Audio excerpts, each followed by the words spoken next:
Hi, and welcome to StoryBee. I'm Frances Dow. I'm your host, and today we are talking with Thomas Knauer. Thomas is an award-winning quilter, a fabric designer for Andover Fabrics, and an author who frequently writes about quilt history, quilt culture, and design. His most recent book is Why We Quilt: Contemporary Makers Speak Out, from Story Press. Welcome, Thomas. Thank you. It's good to be here.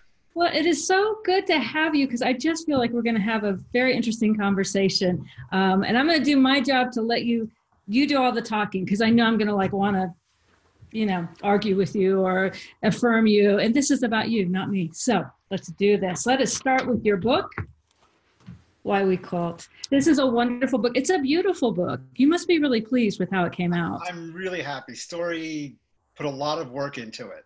Yeah, it's an amazing press. They do just good work in general. But this is for those of you at home. You open it up, it's like this. It's just, but it's also it's a great read. And I want to know why you wrote it, and what made you think people would want to read it.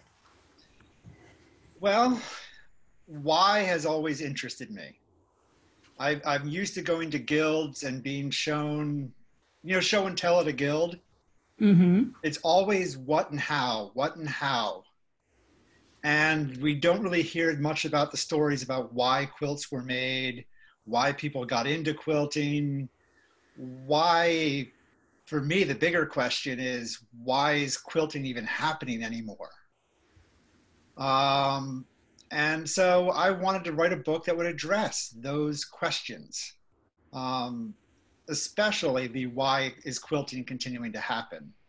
Because I think if we get to the why of quilting, we're going to really start to understand what quilts mean today. I'm curious because I love that kind of talk about quilts, and yet I feel like we don't have this discussion. As you're saying, you go to guild and people love to talk about process. Or sometimes kind of I saw this, or they love to talk about fabric for sure, but not always don't always give us, again, as you say, the why or the background of the quilt, or and I'm curious why we don't have these conversations, because knitters seem to have these conversations, right? Knitters, they're putting out books like this left and right. They're scratch a knitter, you get an essayist. And why isn't that happening with quilts? And then I also want to kind of, without you, I want people to obviously run out and buy your book, but I'd also love to know your answer to why we quilt. But why aren't we talking about this more in quilting? I think it comes from the industry down. What gets published means a lot to what we're going to talk about. Okay. And what gets published tends to be books that tie into something else, another product. Such as? Either it'll have a lot of patterns, so it'll buy fabric, or you need to get a ruler or a template to do it. It is about cross-merchandising. Questions of why don't sell because the industry has told us they don't sell. So do you think there's then an audience for these books and they're just waiting for someone to write this book? I think there's definitely an audience for more of it, a lot more of it. I just think we need some more publishers to be willing to take the chance that this kind of book will work. Well, what's interesting too is this came out from Story. I'm their quilter. Yeah, you're their quilter? I'm it. They needed one.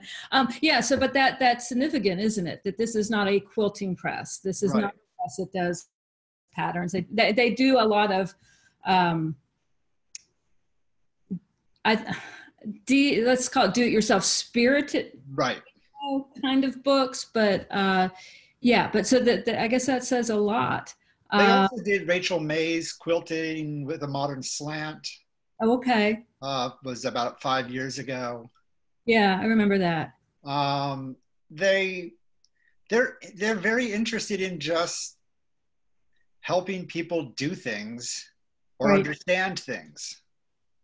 And that's what we really looked at with this book, is trying to help people understand their own practice, Mm-hmm. to get them to interrogate what they're doing. Yeah.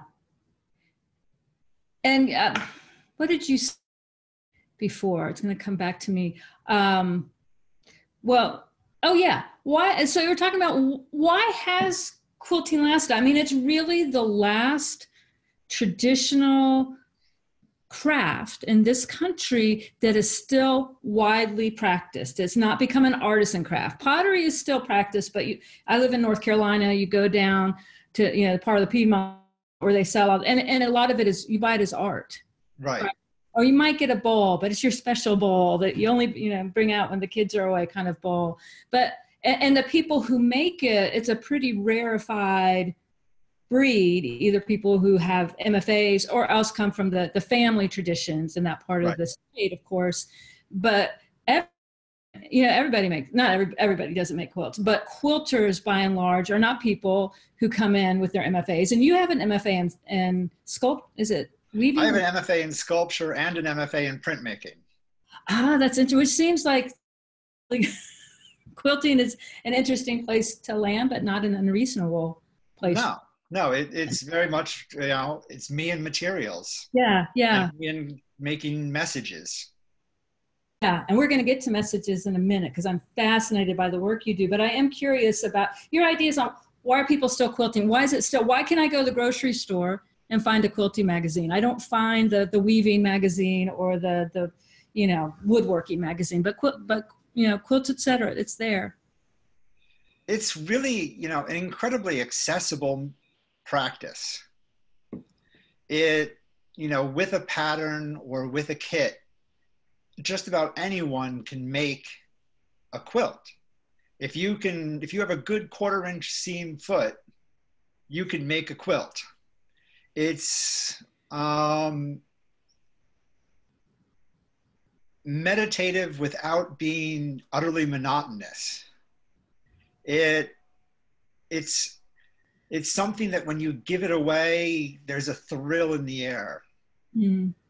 I think that's a big part of, why we keep doing it, is that I remember my first quilt that someone gave to me was for my daughter when she was born. And our first question was like, how do we take care of it? What do we do? And the maker just said, when it gets dirty, you wash it. and that's the duality of quilts. We think of them as incredibly precious, but they're also enormously practical.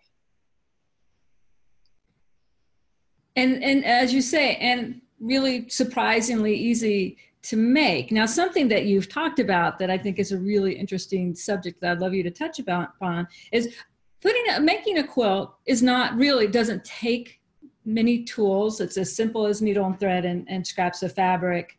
But of course, we've complicated it quite a bit. And I think in some way, and this is, and I've heard you talk about this a little bit. In some ways, I think it's because that's partly what humans do. You get to this level and then you're like, I want to make something a little harder. I want to push my craft a little further. Right. I know that you've got some other ideas about why we get past those simple grassroots efforts of making quilts, and all of a sudden there's an industry around what is in fact a fairly simple process. Right. And I think we've mistaken difficulty for meaningfulness. This was really hard to make, so it's really important. Whereas I think the most important quilt could be just squares of every scrap of fabric you have in your stash that you make for your kid. That's a much more important quilt to me than a mariner's compass. Right. So where does the meaning come in to that? Where do you see the meaning in that? Well, meaning comes in a couple ways. Meaning comes in, I think, the gesture itself, the gesture of making a quilt for someone. Even if that someone is yourself, it is still a gesture of caring. and a gesture of wanting to be connected. And I think that desire to have connection, especially we give people quilts when they're moving away. We want to still be part of their life. They have that quilt. We know they'll think of us. And I think that's a beautiful, selfish generosity. I love that. And so meaning comes in there, but then meaning also comes in when you get quilters like a Sean Kimber, who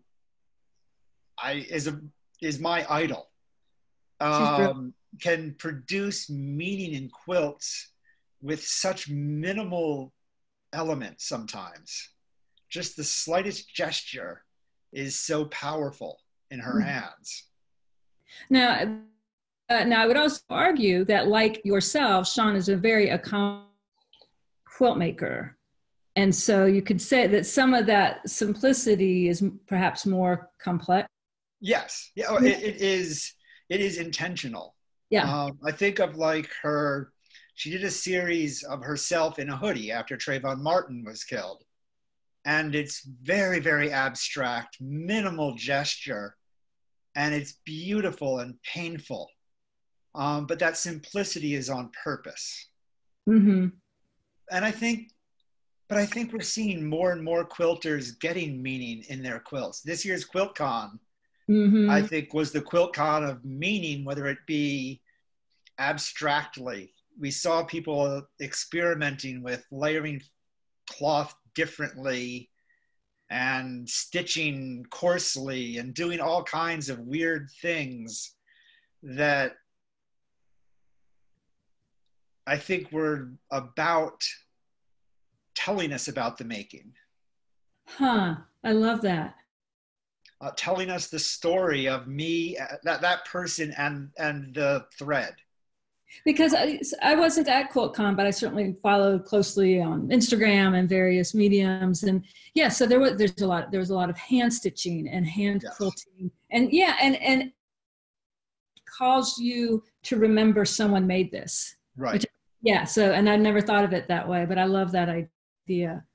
And I think remembering that a human's involved is really important in a time of Amazon, where so much is dehumanized. It just remembering the human is powerful. Very much so. And so the quilt in and of itself is a message. And what I've come to think of as kind of a document, and a document of affection. And so, but sometimes, even more than that. And I want to talk to you about that, because if you yourself have a Trayvon Martin quilt that's, to me, is stunning. It's called Tea and Skittles. Is that the right name? Yes, that's what he was carrying home. And there are words quilted into the quilt, but that's not what the eye takes in immediately, or maybe even at all, depending on how carefully you're looking, or through what medium. Why make a quilt like that? And can quilts make anything happen? Auden said about poetry makes nothing happen. And I don't think I don't think he meant it.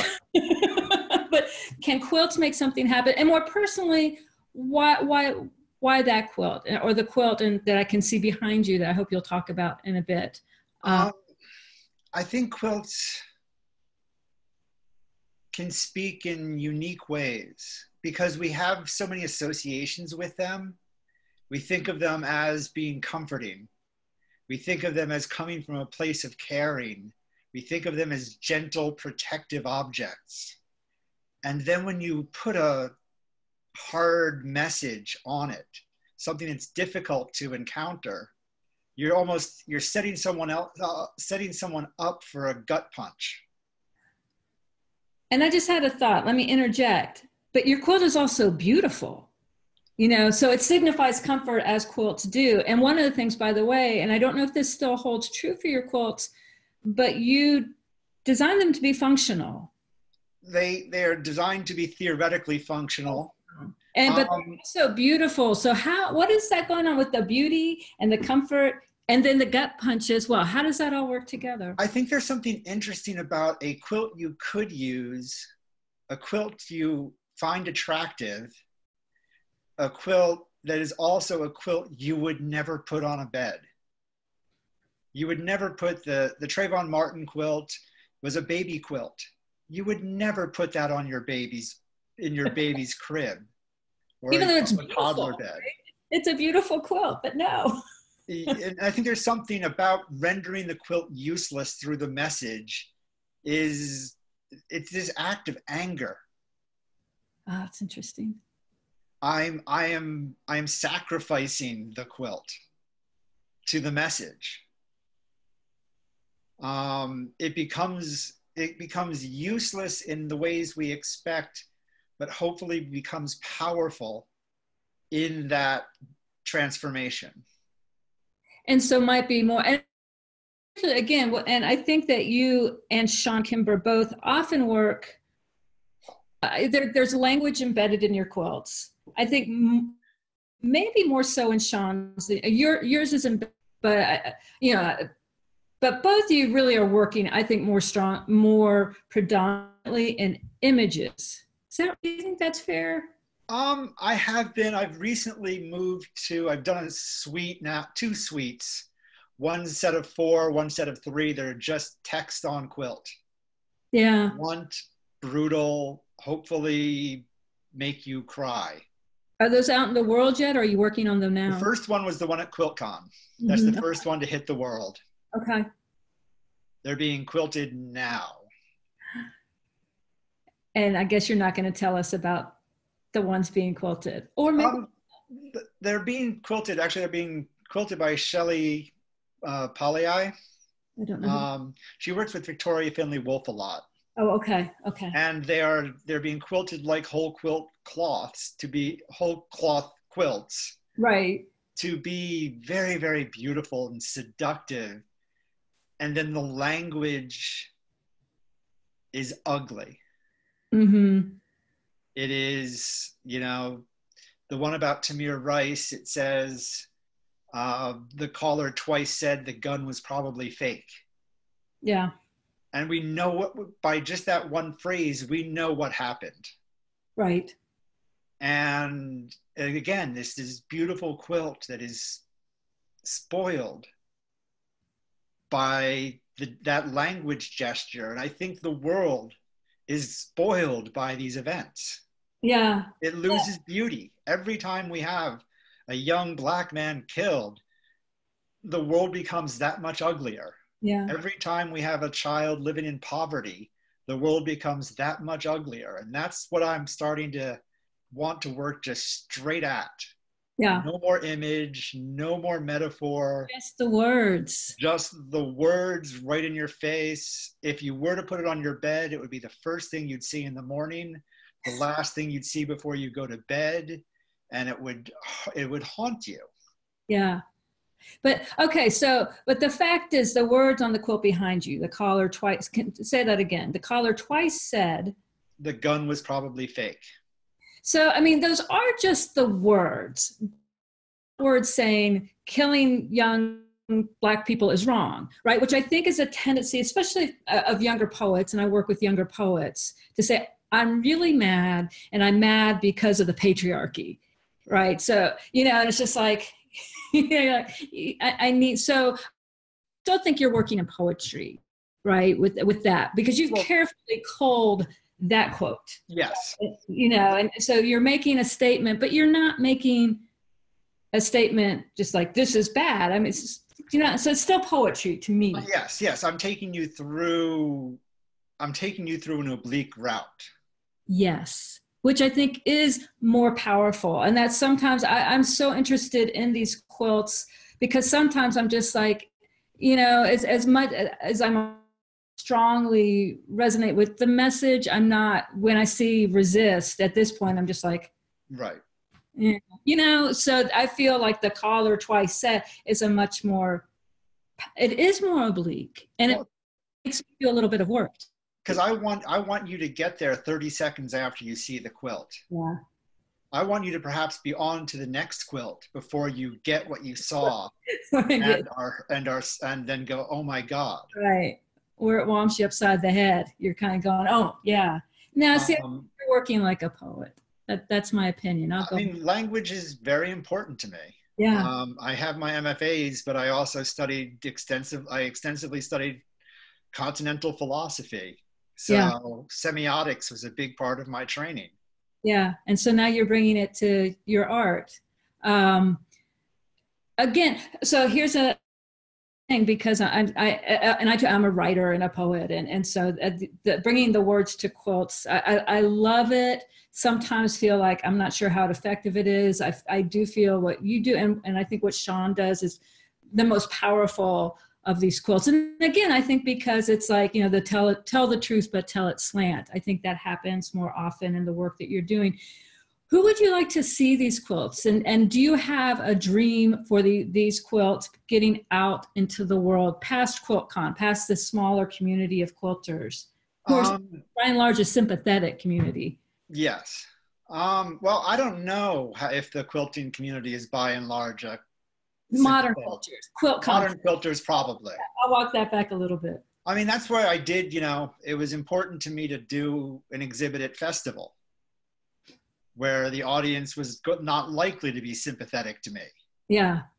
That's a pretty conservative crowd. Yeah, definitely. I'm now looking towards, I'm realizing more and more that this stuff is becoming more resolutely art.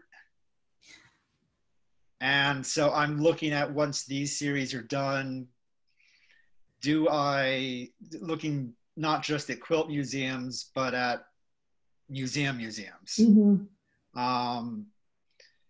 I did 2 artist residencies last year to develop these 2 bodies of work, and I'm reclaiming my roots to a degree as a trained artist. Where did you do the residencies, Thomas? I did one here near where I live at a place called Sculpture Space, which is an international sculpture residency program. And where is that? It's in Utica, New York. Oh, okay. And it was just fantastic. It was 2 months to make work. And I sat there and appliqued small letters onto quilts. And do you find it a similar process to sculpting? Are there? I do. I mean, I worked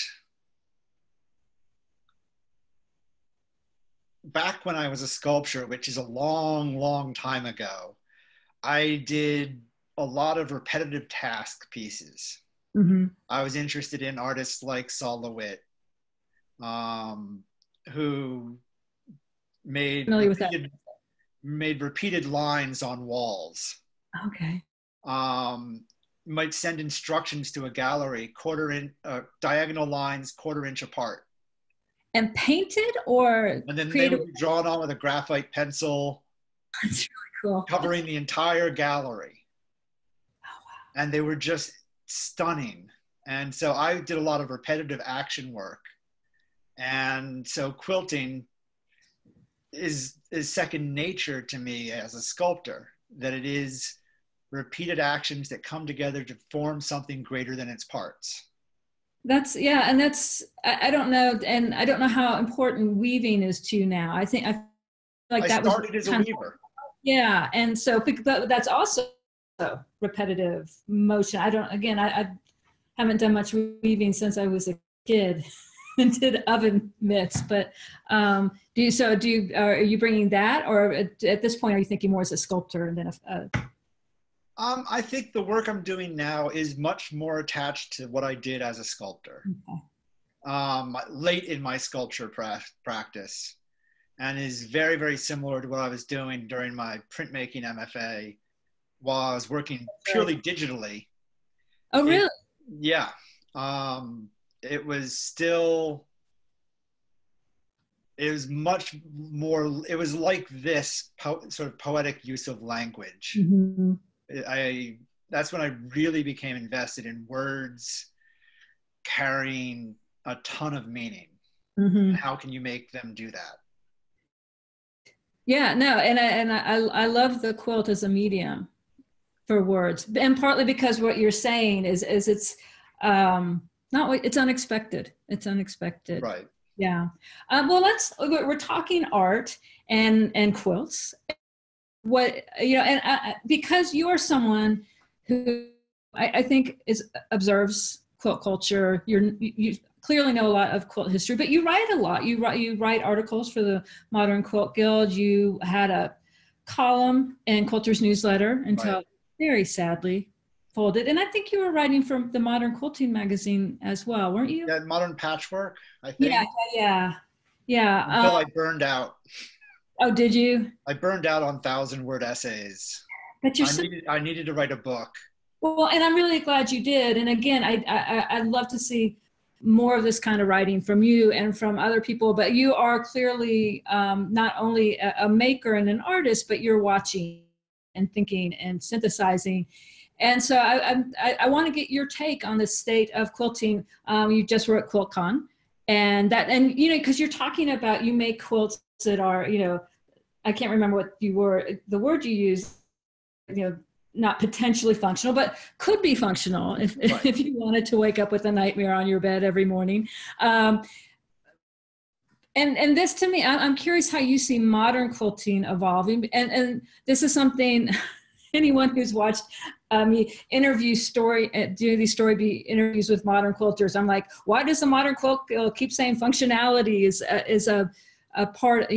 a defining element of modern quilts? When I see modern quilting moving so much toward art quilting, although it's still maintaining its definite, you know, well, anyway, so talk to me. Tell me what I'm trying to say here, or what you think. It's, I think, in a hybrid state. There are still those that are invested in mid-century modernism, Mm-hmm. and are making those quilts and making them beautifully. But then I think there is a whole slew of quilters that are just interested in exploring the medium and pushing it. Mm-hmm. How can I get these tiny little pieces, or how can I get a sliver of color running 68 inches and just do these remarkable little gestures or these abstract compositions that aren't what you think of as functional Right. quilts. But I'd still say 95% of the quilts at QuiltCon could lay on a bed. But would they? Will they be laid on beds? I don't know. I don't know. That's what, and I'm not saying this critically, and I'm not necessarily, you know, and I don't know. Part of it is like categories, and I'm interested in start pushing against the limit of their categories. So that's Right. what's interesting about modern quilts right now. Is I think it's really exciting that it's evolving in these ways, and still I feel some resistance to acknowledge Yeah. that And I evolution. think People, they established their categories at the first QuiltCon, and they haven't changed. yeah, And it does require a lot of shoehorning. yes, Yes, my letters were appliqued, so it was put in the applique division. yeah, yeah. Really ought to be in the angry as hell division. Right. And they could just have a functional quilt division. These Right. quilts are used, and these quilts are supposed to upset you, and these are make, you know, quilts to make you think, whatever. But yeah, it's interesting because I think shoehorning does happen. And when you submit quilts, they tell you, we may, you know, put your quilt in a different category Right. than you submitted it in. Mine And just as well could have been in minimalism. yes. And in fact, you know, I was looking for, because I knew that it had won an award. And so I looked at applique first and it wasn't there. And then I thought, oh, okay, then minimalism. And it was you won a Judge's Choice Award, which is quite prestigious. But I was like, yeah, but I was like, maybe it's an applique because he does applique. But yeah, I think it could have easily been minimalism and perhaps more appropriately. So, It's quilting is been in a weird place for a decade, because it's simultaneously trying to expand, even though it's partially contracting and is aware of it. mhm. Um, pattern books aren't selling the way they used to. So they're Right. trying to figure out what books to make. Do they make process and technique books? That seems to be the trend. Mm-hmm. But, quilting, what kind of fabric do people want? Who knows? Well, and is there too much of it? Um, I don't know. You're a fabric designer, so you may not be like the greatest, but sometimes you just go and you're like, there are new lines. well, I was a fabric designer. Okay. Oh, good. Then we can speak openly and honestly with one another. But every time, I feel like I don't know how often the lines change, but it seems pretty frequently. And you're just like, Yeah. what's going on here? Why this constant turnover in lines? And I mean, Um, I guess you could argue that the market supports it. the market supports it. It's,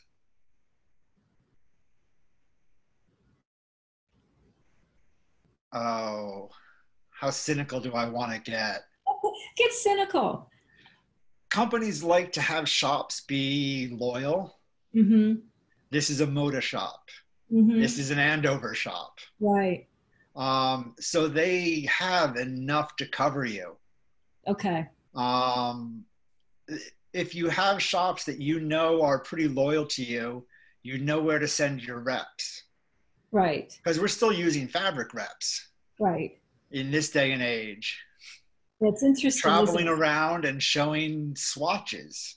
Well, and I think, was it you who I heard talking about this idea of, instead of having shops set up the way that they are, that you could actually have catalogs or swatch books, or there's a different way Yeah, that yeah, I thought that was a really interesting idea. you could carry 10 times the fabric in swatches Mm-hmm. and then have it fulfilled by the manufacturer or a middle person. Because Yeah. you're already using a middle person in the rep, take that money and have that be order fulfillment.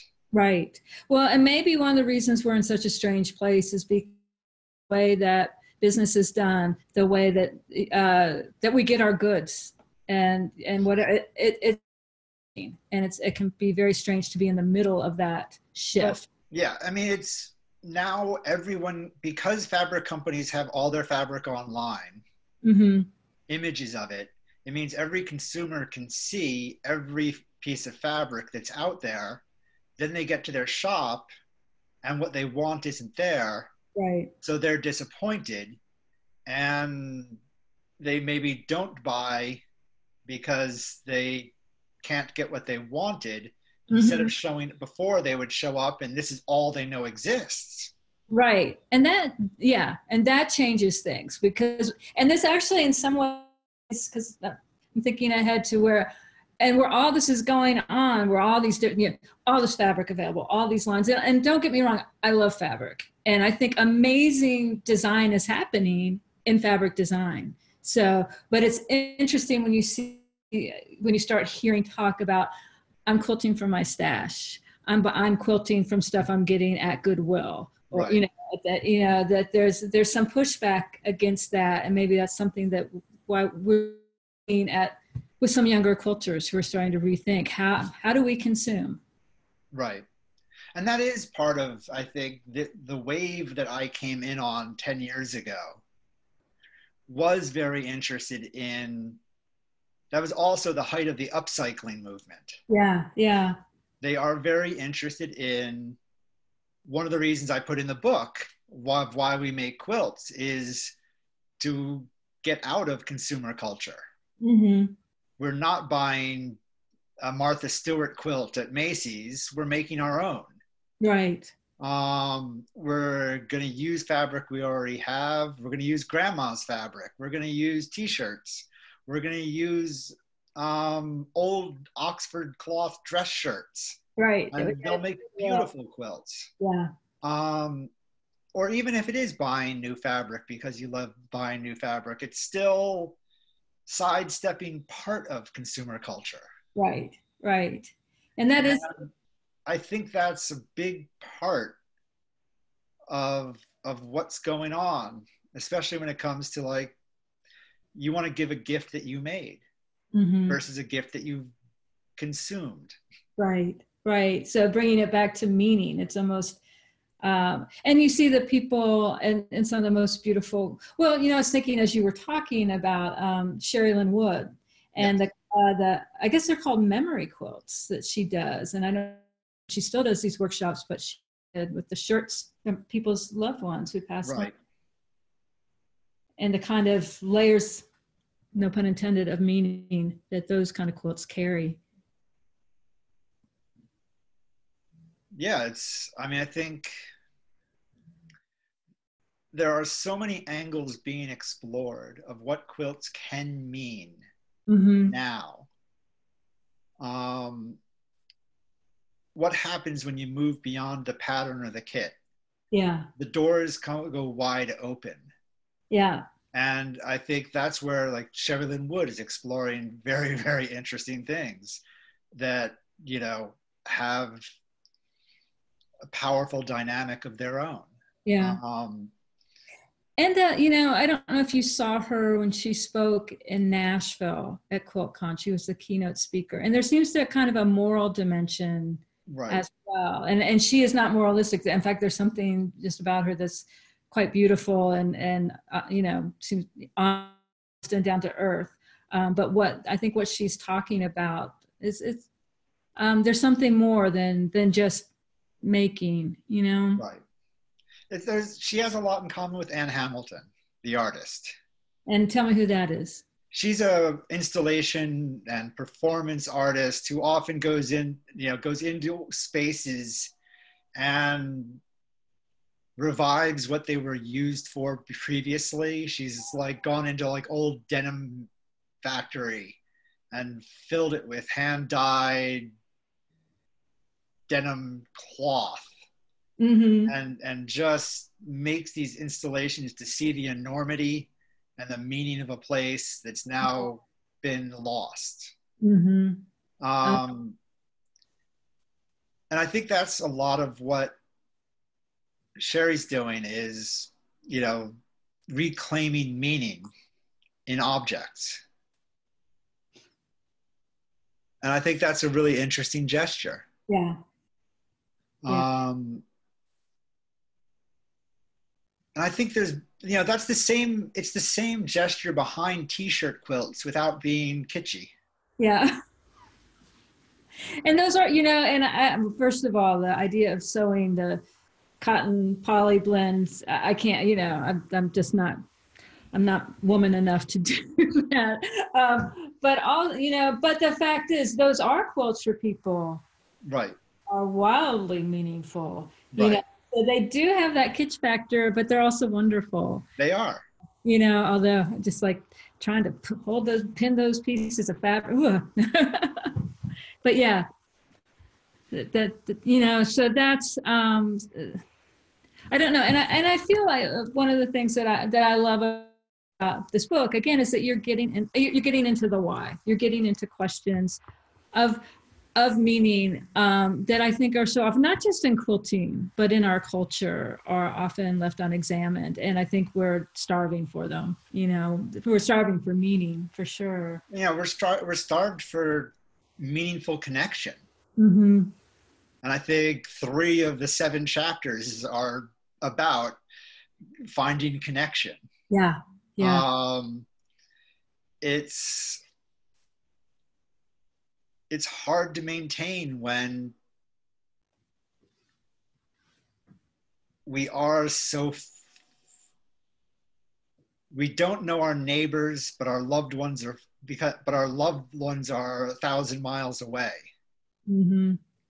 We no longer know our neighbors. Yeah. Neighborhood is not the same thing. Families move far, far apart for work, for school, for whatever reason, where 2 generations ago, you probably stayed within 50 miles of where you were born. Mm-hmm. Now my brother's in San Francisco, my father's in South Carolina, I'm here. We're all over the place. Yeah. And quilts,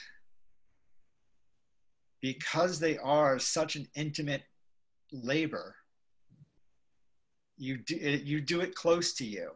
Mm-hmm. You can't be far away from the thing you're making. Right. You connect to the quilt, and then when you send it off, that connection travels with it. And it's why we love show and tell at guilds. We'll show anything we've made. We will. It doesn't even, and it doesn't have to be finished. Nope. But we just love saying, I'm here making with you. Yeah. And it's that with you that's really important, and why guilds right. are popular as well, because that is a form of community based around a common interest. I mean, I'm bereft. We had a modern quilt guild here in Utica. There were only 3 of us. Yeah. But I loved it. Yeah. And then they both moved away. And so I have the traditional guild, but I really don't fit in. Yeah. So I don't really go. Yeah. So I'm working in isolation, and it's a little unnerving. Yeah. Because I would love, well, my mother moved up here, and she's like my quilting community, even though she doesn't quilt. She'll help with binding sometimes. Oh, that's great. But yeah, everything I wrote about in the book are the things I often don't have. Oh, that's interesting. But that's so often true of writing. You're writing, we write things, or the things that we think a lot about, like what's not here. So, right. Well, I can't recommend the book enough. I think it's so rich. So thank you for writing it, for moving forward on that project. I do want, and I know you are not just a quilter and an artist and a writer, you're also a dad.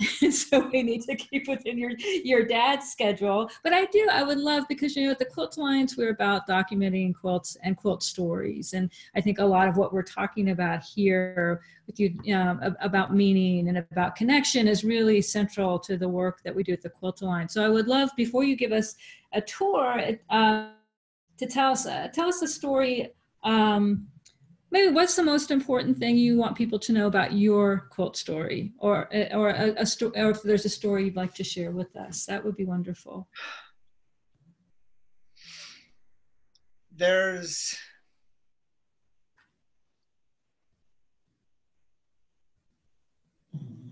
For me, every quilt has to explicitly mean something.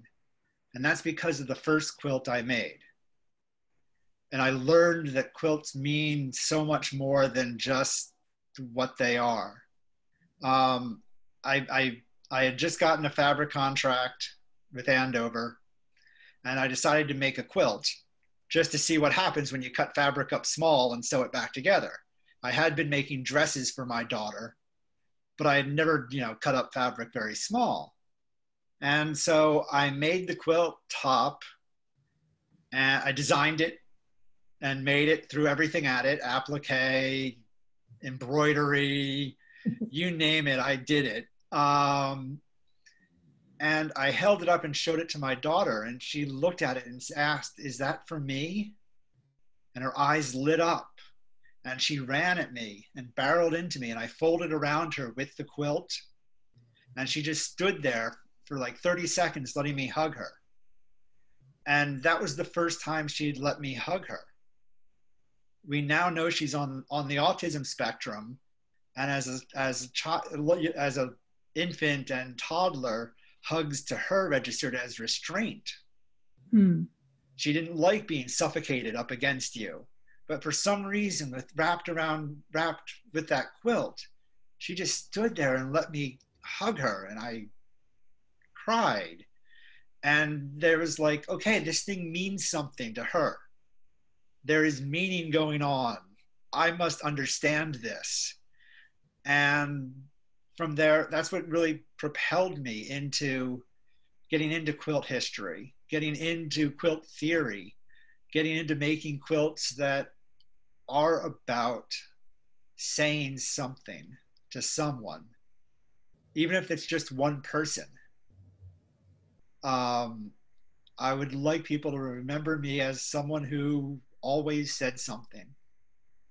Oh, I think we will, Tom. Isn't that just a beautiful story? I feel like I've almost cried several times during this interview, but and talk about connection and meaning and bringing someone close to you, literally. Yeah.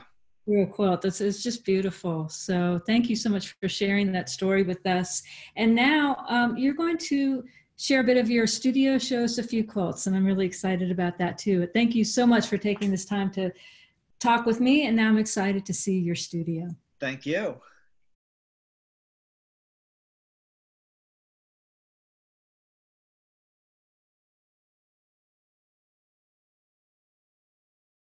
So this is my studio.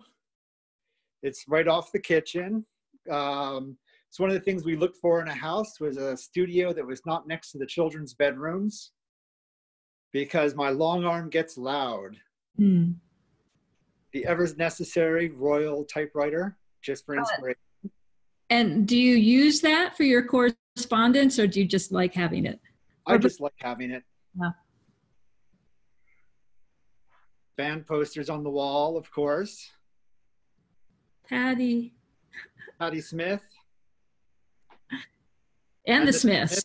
But the Mona Lisa doesn't go with the Smiths thing. No, that's Frank Zappa. Well, okay. Here's the long arm. We call it Robot.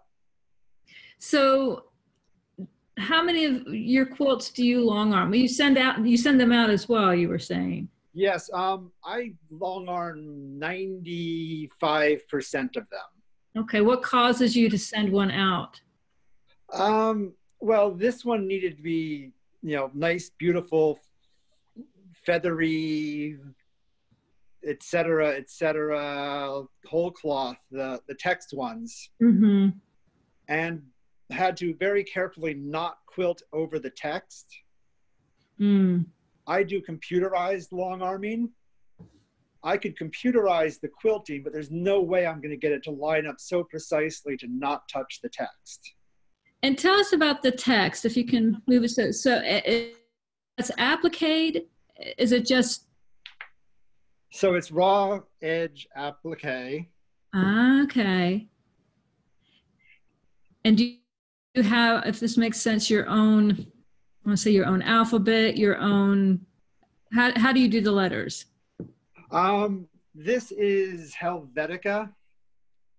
I wanted a nice sort of generically new, I wanted a clean font for this. Right. And it doesn't get much cleaner than that. And do you use a stencil? How do you cut them? I just print it out, reversed, trace it onto the fusible, then use my fusible, then cut it out. Does that make sense? Yeah. What kind of fusible do you use? We like all the details. I use Fuse Under. Okay. Thank you. And what kind of long arm machine do you have? It's computerized, is it? It's a computerized handy quilter with my quilting motto. Ah, it's a good motto. Cool. Here's the design station. I just whipped around quickly. I hopefully didn't give you all whiplash. I've got my turntable in the corner. A turntable and your book. And my book. And down here's the vinyl collection. And do you have, is there a particular band or kind of music that you like to play while you're working? How does music? Oh yeah, it's early 80s punk. Ah, okay. Who's your favorite band? Oh. Or one of them. That's brutal. I'm going to go with the Slits. They were a British all-girl, all-woman punk band who just did amazing work for about a year. Are they the ones that sang about bondage? They probably. Do you know what song I'm thinking of? It's like "Oh Bondage Up Yours" or something beautiful and poetic like that. I don't think it was the slits. Well, I guess this is a conversation for another interview. Yes. Sewing machine. The sewing machine is a Janome Horizon because I like having an 11-inch throat. Mm-hmm. Other than that, I use one stitch on it. It has at least it has 250 stitches, and I use one. And how many different feet do you use in the construction of your quilt? Let's see. I'll use a 1/4 inch, and well, then the applique, I'll use the applique foot. Mm-hmm. So it's nice and clear. I can see through it. Okay. And then I use my walking foot for attaching the binding. Okay. So I'll use 3 feet. 3 feet, 1 stitch, 3 feet. Yep. I think a lot of us have the same story. I'm a very simple quilter.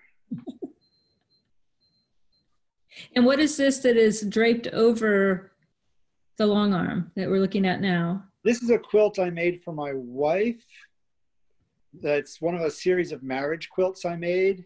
The dots are actually Braille, and they spell out the word plight, which is from our wedding vows, and thereto I plight thee my troth.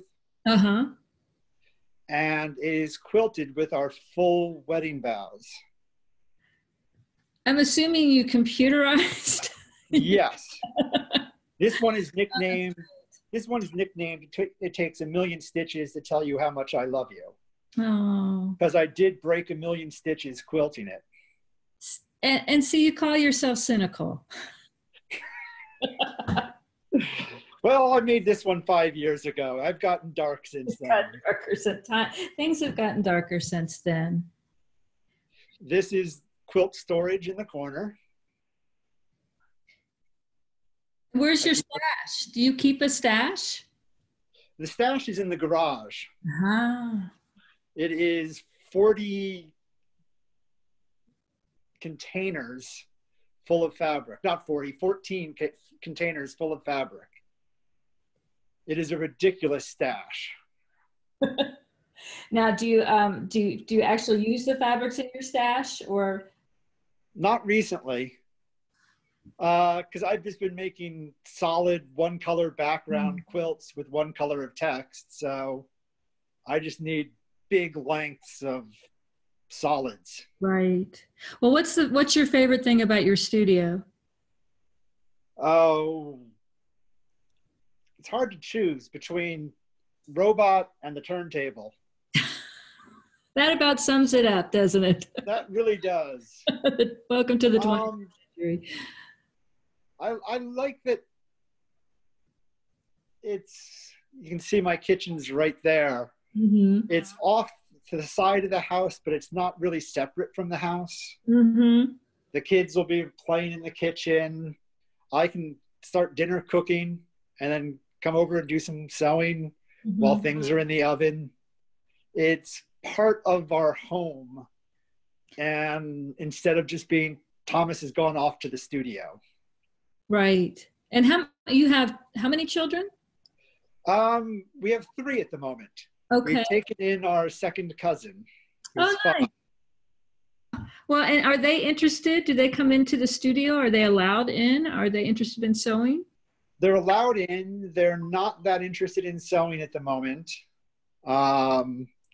Matilda's in 6th grade, so she's wrapped up in being in middle school. Oh, yeah.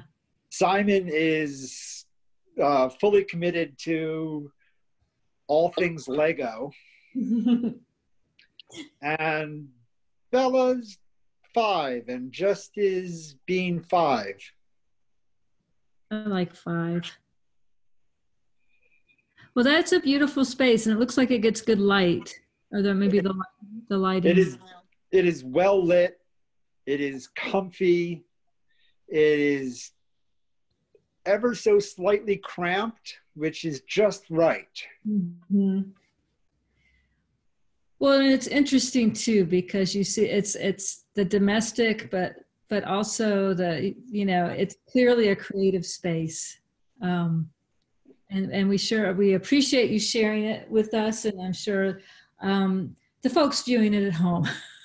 It's always so interesting to see how people work, and where they work and what machines they use. So thank you so much for sharing your space with us and your thoughts and your time. And I can't wait to see the new quilts when they come into the world.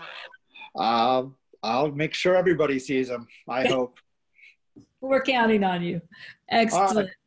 Right. Okay, well, thank you, Thomas. It's been so fun to talk to you. Thank you. All right.